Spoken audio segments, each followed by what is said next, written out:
నమస్తే, welcome to our channel. YCP అధినేత YS Jaganmohan Reddy మావిగన్ పేరును ప్రతిపాదించినప్పటి నుంచి కూడా ఆయన సోషల్ మీడియాలో ఏ విధంగా ట్రోల్స్కు గురవుతున్నారో మనం చూసాం. మరి ఇప్పుడు పులివెందుల నియోజకవర్గానికి ఒక పేరును ప్రతిపాదించారు షర్మిల గారు. ఆవిగొడ్డలి అంటూ పేరు పెట్టండి అంటూ అటు జగన్మోహన్ రెడ్డిని ఇటు అవినాష్ రెడ్డిని ఒక ఆట ఆడుకున్నారని చెప్పుకోవచ్చు. మరి అసలు ఈ పరిణామాన్ని ఎలా చూడాలి తెలుసుకునే ప్రయత్నం చేద్దాం.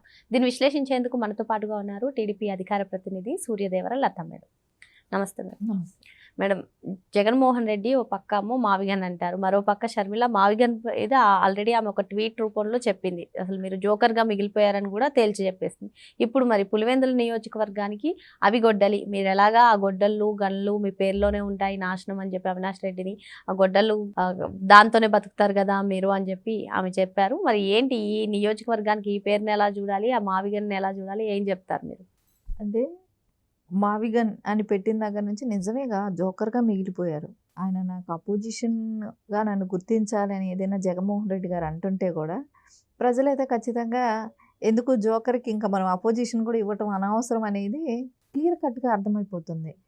ఎందుకంటే షర్మిల గారు చెప్తున్నట్టు నువ్వు 5 ఏళ్ళు ఏం చేసావు, గుడ్డి గుర్రానికి పళ్ళు దోముతున్నావా అని అన్నారు. అది చేసిందే గుడ్డుగురాని పలుదో ఉంటాం తప్ప ఆయన చేసిన పని ఏంటో చెప్పండి. అక్కడ 5 ఏళ్ళు ఏం చేశాము, ఏం సాధించామని చెప్పండి. సకల మంత్రిగా ఉన్న సజ్జల గారేమో ఆయన చేసిన డైరెక్షన్ ఈయన ఇల్లు కదిలి బయట వచ్చేది కాదు. తాడేపల్లి ప్యాలెస్కే పరిమితం అయిపోయారు. ఇంకా ఏం చేయగలుగుతారు, ఏం చేస్తారు? అంటే 3 రాజధానులు అని అంటే ఎక్కడా కట్టే పని ఉండదు. ఈ పాటికి ఇది ధర్నాలు జరుగుతాయి, దానికి ఉద్యమం జరుగుతుంది, ఎట్లాగో ఒప్పుకోరు.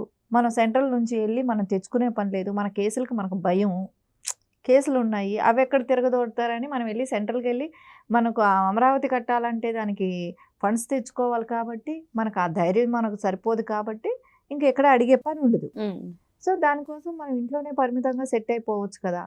సో 3 రాజధానులు అనే టాపిక్ తీసుకొని వచ్చి ప్రజలను ఒక కన్ఫ్యూజ్ దీనికి తీసుకెళ్ళి ఒక 5 ఏళ్ళు ఒక ఓన్లీ రాజధాని గురించే ఫైటింగ్ లాగా అయిపోయింది. ప్రజలకు ఒక యుద్ధం లాగా అయిపోయింది. అరే క్యాపిటల్ సిటీ లేదని. ఇంకొక విచిత్రం ఆయన మాట్లాడటం మొన్న ఒకసారి ప్రెస్ మీట్లో కూడా మాట్లాడారు. దేశానికి ఒక రాజధాని ఉంటే సరిపోతుంది, రాష్ట్రానికి అవసరం లేదు అని అన్నాడు. రాజ్యాంగంలో లేదన్నారు. అరే అసలు సిగ్గు లేదు ఆ మాట మాట్లాడటానికి అనిపిస్తుంది. వినే వాళ్ళకి ఎలా అనిపిస్తుంది అంటే దేశభక్తి ఉన్న వాళ్ళకి అంటే బర్న్ అవుతుంటుంది ఆ మాటలు. అంత తెలివి తక్కువ వాళ్ళన అట్లాంటి అసమర్థులన మనం ఎన్నుకున్నాము అనే బాధ అయితే ఉంటుంది కదా ప్రజల్లో. అంటే ఆ మాట ఎలా అనగలిగారు? ఈ రోజును నువ్వు పక్కన బెంగళూరుకి వెళ్ళి నువ్వు ప్యాలెస్లు కట్టుకొని ఉన్నావన్నా, హైదరాబాద్లో ఉన్నాయన్నా, చెన్నైలో కానీ ఇట్లా పక్కన నగరాలు చూస్తున్నప్పుడు నీకు అనిపించట్లేదా అవన్నీ ఎలా అభివృద్ధి చెందాయి? మన చుట్టుపక్కల ఎంత పెద్ద మహానగరాలు ఉన్నాయి. ఇప్పుడు ఎక్కడైనా మీరు తీసుకుంటే కూడా మీరు ఎక్కువ చూడండి, సౌత్కి వచ్చేటప్పటికి చెన్నై అంటారు, బెంగళూరు అంటారు, హైదరాబాద్ అంటారు. ఏపీ గురించి ఏదైనా చెప్పగలిగే పరిస్థితి ఏమైనా ఉందా? లేదు కదా. ఆ ఏపీకి నువ్వు సీఎంగా ఉన్నప్పుడు నీ క్రెడిబిలిటీ గురించి నువ్వు చెప్పుకోవాల్సి వచ్చినప్పుడు ఏం చెప్పుకుంటావు? నువ్వేం చేసావని చెప్పుకుంటావు?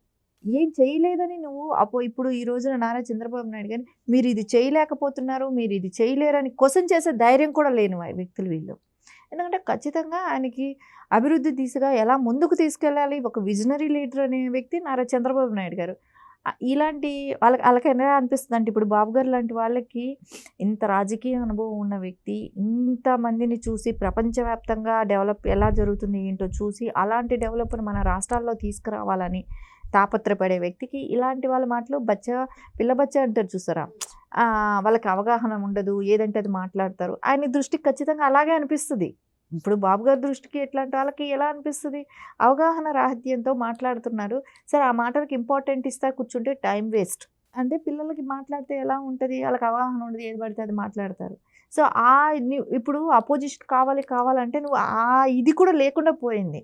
ఇప్పుడు జోకర్లకి అపోజిషన్ ఇది ఇస్తే ఎలా ఉంటుంది మీరు ఆలోచించండి. జోకర్కి ఎవరైనా అపోజిషన్గా మనం కూర్చోబెట్టి అసెంబ్లీలో మాట్లాడాలని ఎవరైనా ఒక స్థాయి కలిగిన లీడరు ఆలోచిస్తారా?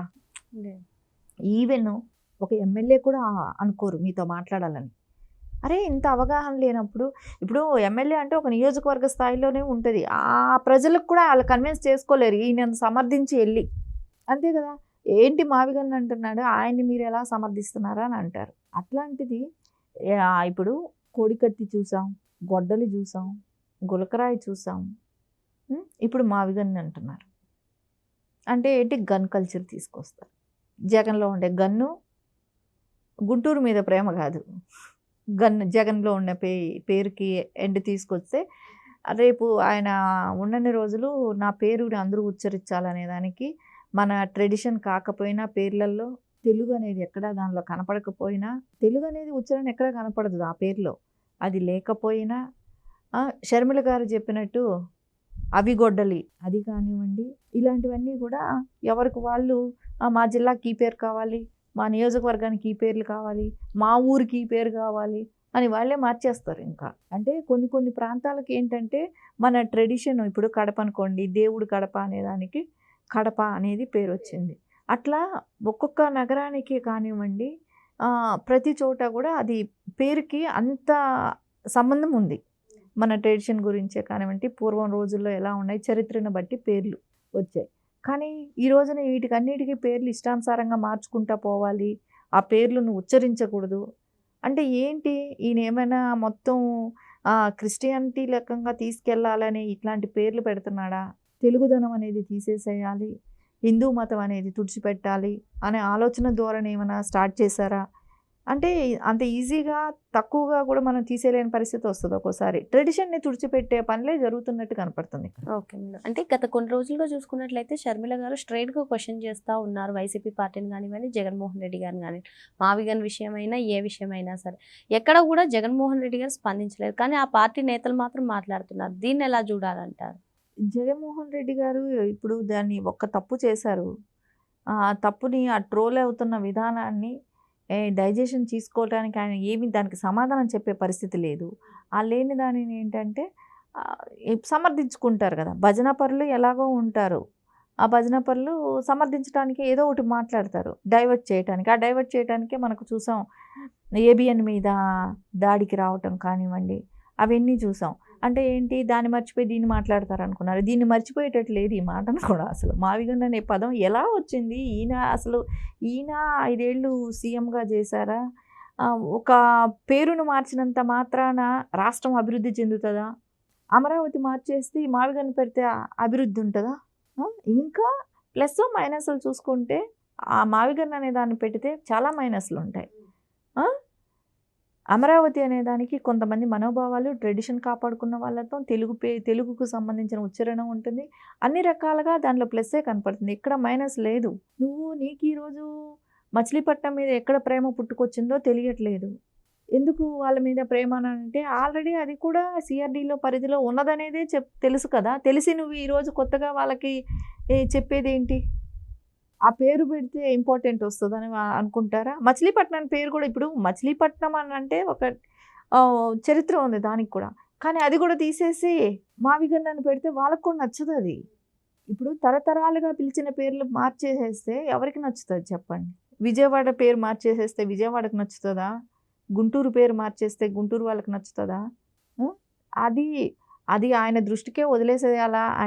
ఆయన్ని పట్టించుకోకుండా వదిలేయటం అనేది బెటర్ ఏమో అనిపిస్తుంది. ఒక అపోజిషన్ లీడర్గాను, ఒక సమాజంలో జరిగేది ఏదైనా తప్పు జరిగితే మనం ఇది అంటే మనం దాని గురించి వెలుగులోకి తీసుకురావాలనే ప్రయత్నం చేసే వ్యక్తి కాదు ఆయన. సో ఖచ్చితంగా ఆయన ప్రజలకి పనిచేసే వ్యక్తి కాదు. ఆయన సొంతానికి ఆయన రేపు ఫెమిలియర్గా నేను ఉండాలి మొత్తం. ఎందుకంటే మనం చూసాం గతంలో కూడా పాస్బుక్ల దగ్గర నుంచి బిల్డింగుల మీద కానివ్వండి, చెట్టు పుట్టుక అన్ని చోట్ల కూడా ఆయన బొమ్మలు ఎలా వేసుకున్నాడని. ఇంకా అదే రొటీన్, అదే ఆయనకి సెల్ఫ్ డబ్బా. ఆయన్ని పొగుడుతూ, ఆయన ఫోటోలు ప్రతి చోట కనబడుతూ, ఆయన మార్కు కనపడాలనే తాపత్రయం అంతే. ఇంకా అంతమించి ఆయన రాష్ట్రానికో ప్రజలకో ఏదైనా చేస్తాడనేది అయితే ఏమీ కాదు. ఓకే మేడం, మరో అంశంతో మళ్ళీ కలుద్దాం. Thank you madam. నమస్తే.